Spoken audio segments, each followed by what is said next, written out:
Andy Katz here in our March Madness bunker with a look at our NCAA tournament bracket. Let's take a look, first of all, at our number one seeds. After the results this week, we've got Gonzaga now as the number one overall seed. Duke slides down to the second position, still as a 1, then Virginia and Tennessee. Take a look at the last 4 into our field. Arizona State still has some good wins. Florida, which won at Alabama. Alabama, which beat Kentucky. And then the latest addition, the Georgetown Hoyas and Patrick Ewing just knocked off Villanova. They creep into our field as the last team in at this juncture. So where do we go from there? We go the next 4 out, the first 4 out. We've got Clemson, Utah State, Butler, and South Carolina. All 4 of these schools still need a lot of work, especially Utah State. They got to beat Nevada at some point, whether it's the rest of this regular season or in the conference tournament. South Carolina, disastrous non-conference, but they're playing well in the SEC. And because the back part of this bracket isn't very strong, if they can get quality wins in the SEC, they can creep a little bit closer to trying to get into the field.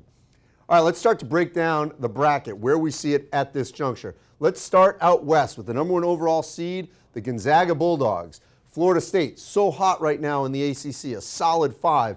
LSU holds its position despite losing in overtime to Florida. Marquette now atop the Big East. They're a 3.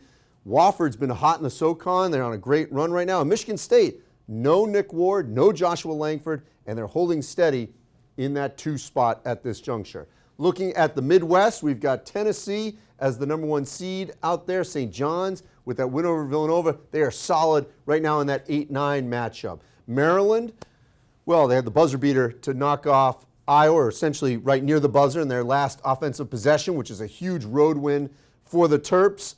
Houston, they were a 3 seed in the top 16 reveal by the men's basketball selection committee, and they're holding steady right there. They've only got 1 loss at this juncture. That came at Temple. And North Carolina now, a number 2 seed, a solid number 2 after knocking off Duke in Cameron. All right, let's look at the other side of the bracket. This is the East.